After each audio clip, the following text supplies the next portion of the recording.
दिल्ली के द्वारका में हुए हिट एंड रन केस में मारे गए साहिल की मां का दर्द छलका है। उन्होंने बताया कि उनका बेटा 2 घंटे तक तड़पता रहा, लेकिन किसी ने भी उनकी मदद नहीं की। न्यूज 18 इंडिया ने साहिल की मां इन्ना से बातचीत की, जिसमें उन्होंने बताया कि उनके बेटे का एक्सीडेंट सुबह करीब 11:30 बजे हुआ और 1:30 बजे तक उसे कोई भी अस्पताल लेकर नहीं गया था। इतना ही नहीं, साहिल की मां इन्ना ने मामले में नाबालिग को बेल मिल जाने पर भी सवाल खड़े किए और नाबालिग के पिता को सामने लाने की मांग की। ये पूरा मामला आपको बता दे, ये हिट एंड रन का मामला है, जिसमें एक 23 वर्षीय युवक की जान चली गई।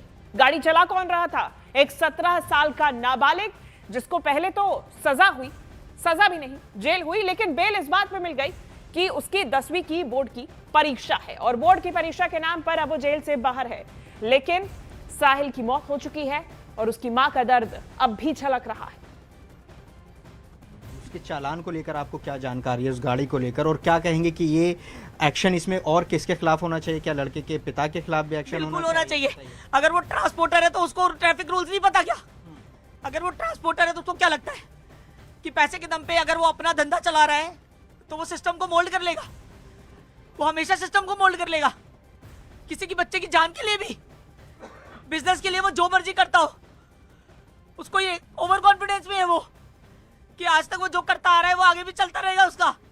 नाबालिगों को लेकर लगातार ये बहस चलती रही है देश में कि उसकी उम्र बताया जा रहा है 17 साल है, अब उसको जमानत भी मिल गई है, आपको इंसाफ नहीं मिला ऐसा आप कह रहे हैं। तो इसमें क्या आप मांग कर रहे हैं कि क्या नियमों में बदलाव होना चाहिए? क्या इस पर एक बहस होनी चाहिए कि इस तरह के जो मामले आते हैं, चाहे वो रील बनाने को लेकर इस तरह के एक्सीडेंट्स सामने आ रहे हैं, इसको लेकर क्या होना चाहिए? मैम, सिस्टम में चेंज डेफिनेटली होना चाहिए, इसमें कोई सवाल करने की जरूरत ही नहीं है। सबको पता है, जिनके बच्चे जा रहे हैं उनसे पूछो जाके। और भी तो मरे ना लैम्बोर्गिनी से, अभी और एक और लग्जरी गाड़ी से मारे ना, किससे मारे? अभी 6-7 बच्चे। हाँ, तो क्यों ये सवाल पूछने की जरूरत ही नहीं है। सिस्टम को खुद पता है कि उनका सिस्टम कैसा है, लॉ एंड ऑर्डर यहाँ पे कैसा है, सबको पता है। लोगों को डर नहीं है। दुबई जैसी कंट्री में हाथ काट देते हैं, ऑन द स्पॉट सजा होती है। क्यों यहाँ क्यों नहीं है? ये डर क्यों नहीं दिया गया लोगों को? मैंने आपको इंडिकेट कर दिया, मैं बार बार इस चीज को रिपीट नहीं कर सकती हूँ। मैं इस बारे में ज्यादा नहीं बोलना चाहती।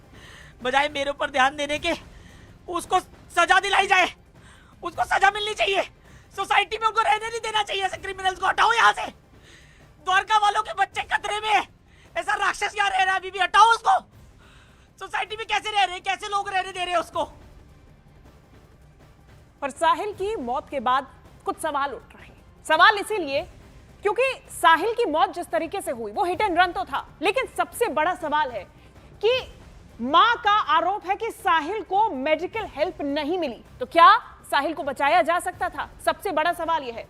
यहां पे साहिल को बचाने का सवाल इसलिए भी है क्योंकि 11:30 पर एक्सीडेंट हुआ और 1:30 बजे तक साहिल की बॉडी वहीं पर सड़क पर पड़ी हुई थी। दूसरा सवाल यहां पर यह भी है कि सड़क पर 2 घंटे तक साहिल तड़पता रहा। दिन में हादसा हुआ, फिर भी मदद नहीं मिली। किसी ने साहिल को अस्पताल आखिर क्यों नहीं पहुंचाया? यह सबसे बड़ा सवाल। फौरन अस्पताल ले जाते तो शायद साहिल की जान बच सकती थी, साहिल को बचाया जा सकता था। यह एक बहुत बड़ा सवाल है। साहिल की शायद मौत नहीं होती यदि उसे तुरंत अस्पताल ले जाया जाता। बड़ा सवाल है ये। आगे देखिए, देश की राजधानी में इमरजेंसी हेल्प आखिर क्यों नहीं मिली? क्यों इस तरीके से सड़क पर तड़प तड़प के एक 23 साल के लड़के की जान चली गई?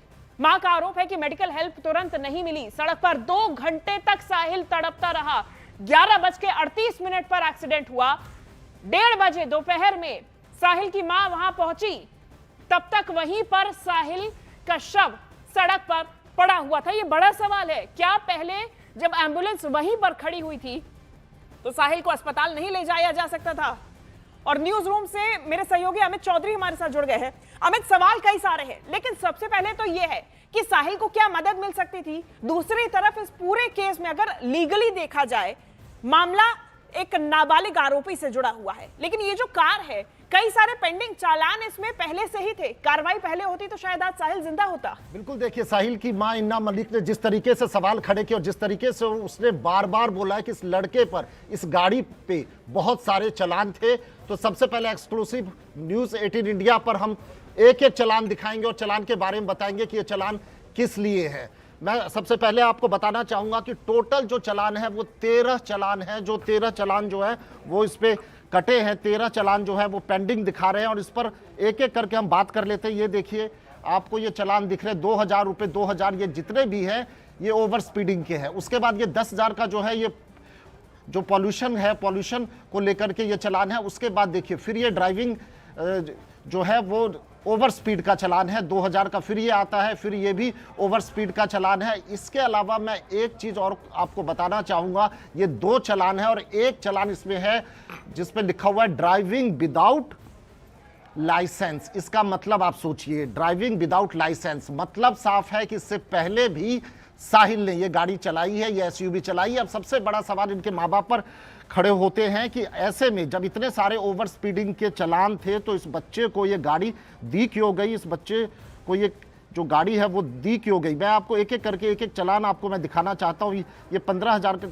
का जो चालान है ये 2 जनवरी 2025 का है। इसके अलावा ये 2000 का जो चालान है ये ओवर स्पीड का है, ओवर स्पीड इस पे लिखा हुआ। और आप देख सकते हैं यहाँ पर सीधे बताया जा रहा है कि 1 जन 2026 का ये चालान है। इसी तरीके के मल्टीपल चालान हैं। लोकेशन इसकी क्या है, कुछ चालान इसके ओवर स्पीड के जो है वो यमुना एक्सप्रेस वे और आगरा एक्सप्रेस वे के भी हैं। ये भी एक बार चेक कर लेते हैं। ये देखिए, ये जो है यमुना एक्सप्रेस वे का चालान है और ये चालान जो है ये भी स्पीड लिमिट क्रॉस की।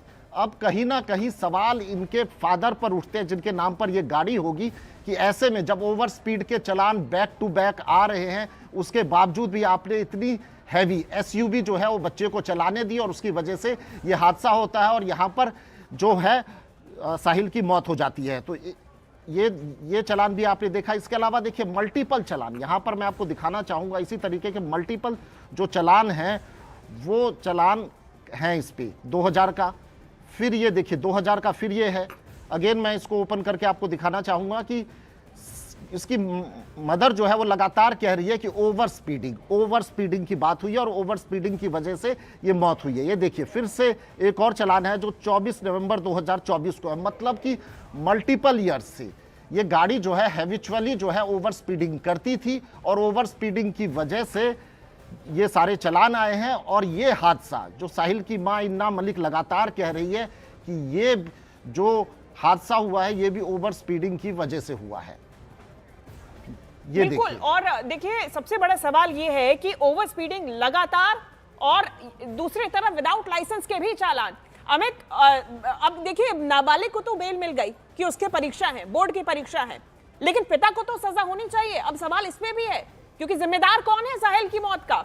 जावेद मेरे सहयोगी इस वक्त वहीं पर मौजूद हैं साहिल की माताजी के घर पे, उनके साथ में, और एक्सीडेंट स्थल पे क्या हुआ था वो भी तस्वीरें दिखा रहे हैं। जावेद, तस्वीरें आप दिखाइएगा किस तरीके से एक्सीडेंट हुआ, क्योंकि एक रील भी सामने आई जिसमें देखा गया कि काफी तेजी से वो गाड़ी आगे बढ़ रही है। एक तरफ पीले रंग की बस आ रही है और उसके पीछे साहिल, जिसके बाद एक्सीडेंट। तो ये कितनी चौड़ी सड़क है, क्या अगर गाड़ी स्पीड कंट्रोल होती तो शायद ये एक्सीडेंट रोका जा सकता था, क्योंकि जगह तो काफी है।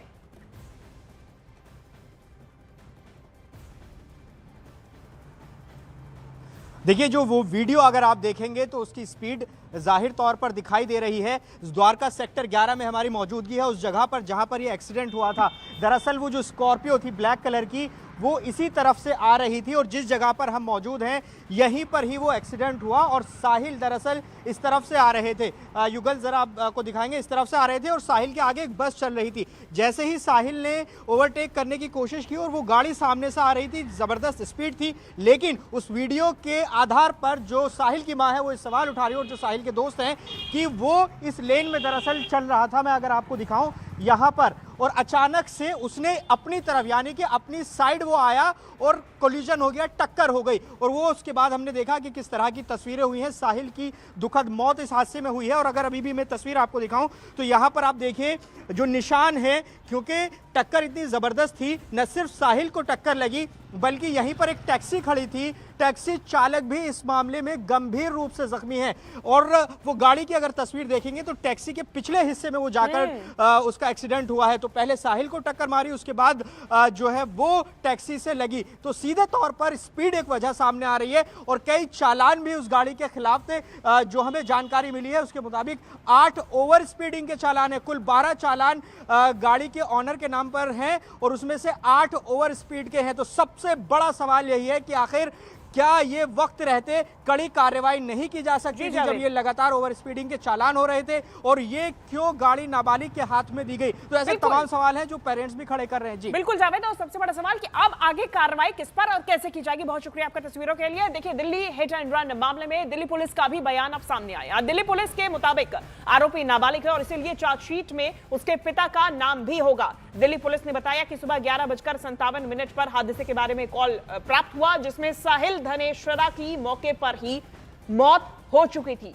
दिल्ली पुलिस ने यह भी बताया कि नाबालिग को 10वीं की बोर्ड की परीक्षा के लिए अंतरिम जमानत दी गई है। आरोपी की बात हो रही है यहाँ पे। देखिए, पुलिस ने यह भी बताया कि कार दूसरी तरफ से आ रही मोटरसाइकिल से टकराई और उसके बाद सड़क किनारे खड़ी टैक्सी से टकरा गई। फिलहाल इस पूरे मामले में आगे की जांच जारी है।